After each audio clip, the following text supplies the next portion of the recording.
разбира дека тие 50% луѓе со основно или без направивме кога ќе земете што се институции, Ваша екселенцијо, представници на дипломатскиот кор, почитувани Стопан. Дефинитивно она кое што беше детектирано како нешто кое што најмногу не загрижува во изминатата година, беа можеби делот на сивата економија, на неформално работење во Република Македонија, меѓутоа исто така она кое што навистина најмногу им представува потешкотија на компаниите се парафискалните давачки, односно скриените давачки, кои што не само за компаниите, туку и за граѓаните представуваат секојдневно оптеретување, кои не се толку многу видливи како сите оние останати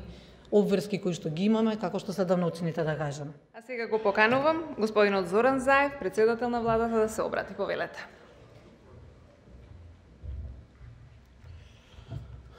Почитувана председателка Даниела Арцова, почитувани деловни луѓе, добро утро од мене и од мојот кабинет од владата на сите. Знаете дека ја прогласивме оваа година на економијата и надежно влеговме во 2019 година, но од неја ќе максимализираме секако, ако внимателно ги слушаме вашите сугестии, вашите предлози и колку што е можно повеќе од тоа имплементираме.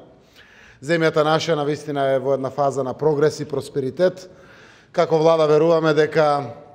можеме да имаме одлични економски резултати, ако навистина сето она кое што представува очекување за дигањето на економскиот стандард на нашите граѓани го спроведеме токму преку јакнењето на приватниот сектор, приватните компании, заради тоа што само тогаш тоа е здраво, одржливо и е со гарантиран просперитет во периодот кој што предстои пред нас.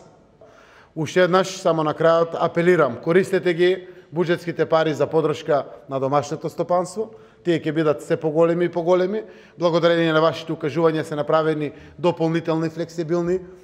методи и мерки за да може да аплицираат уште повеќе компании, за да искористат уште повеќе од овие средства. Го најавувам тоа на која што работи мојот кабинет и Министерството за надворешни работи конечно во пракса да го отвори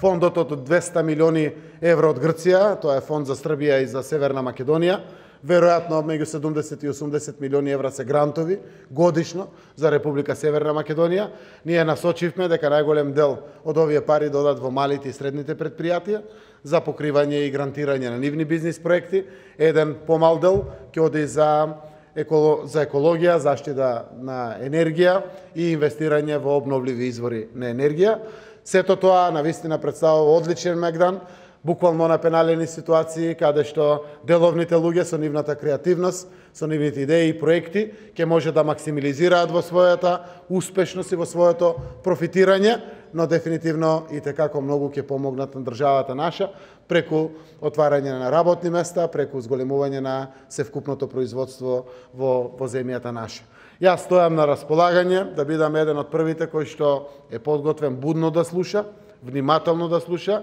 и сериозно да имплементира како влада. Свесен сум дека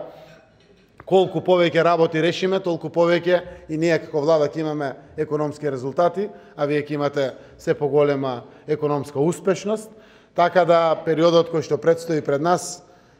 ќе носиме сериозни храбри мерки во консултација токму со вас. Една од тие мерки е данокот на додадена вредност, втора од мерките е во отклонувањето на сивата економија, кешот кој што се дава во делот на платите, да го мотивираме на многу мотивирачки и привлечен начин за бизнис заедницата, да може навистина да го пријави како бруто плата, заради тоа што досега деловните луѓе плаќајќи данок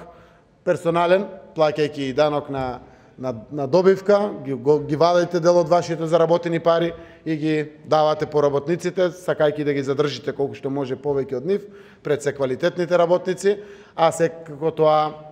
не влегува во бруто масата на плати која што се исплаќа во нашата земја. Ќе има и сериозни мерки токму во овој правец, кои што дефинитивно ќе направат мотивација ваша, да сето она што го давате како плати, бидете дополнително мотивирани и охрабрени да го давате преку сметка на бруто основ, заради тоа што имаме намера да интервенираме во делот на придонесите, кои што треба да бидат од помош на вас, а кај нас да бидат секако и зајакнување на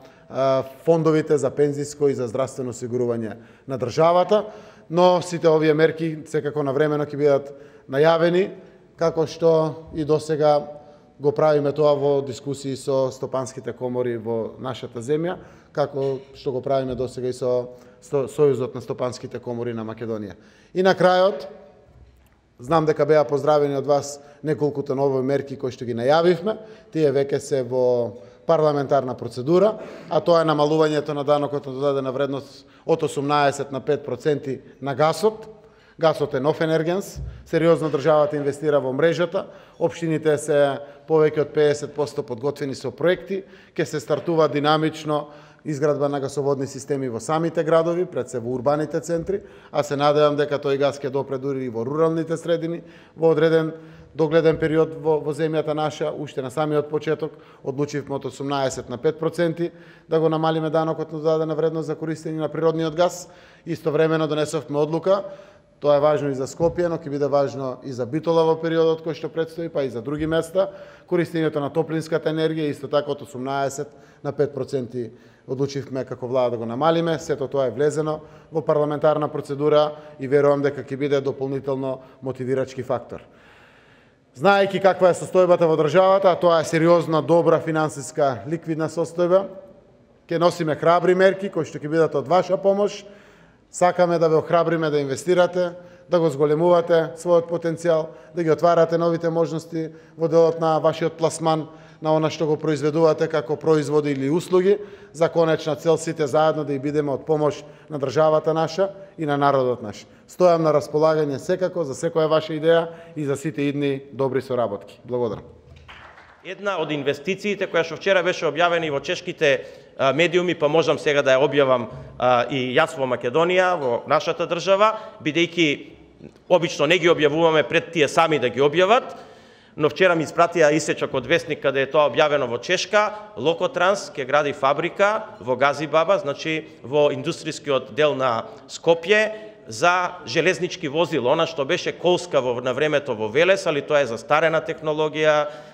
да речеме невозможно да се таа обнови, да се доведе до тоа ниво, ќе изгради значи фабрика за шински возила со вредност од 20 милиони евра. Јас ја поздравувам оваа инвестиција. Подготовките за оваа работа се веќе година дена и она што е важно, значи и вработените од Колска ќе бидат опфатени во оваа програма, бидејќи тие беа проблем, луѓето се во тешка ситуација, но сите тие ќе бидат превземени од новата фабрика, ќе бидат прво упатени на обука во нивните фабрики во Словачка и Чешка, а после тоа и ќе бидат примени на работа, значи во новата фабрика, со што да речеме на една компанија за губар проблемот генерално ќе биде решен, иако е тоа државна компанија.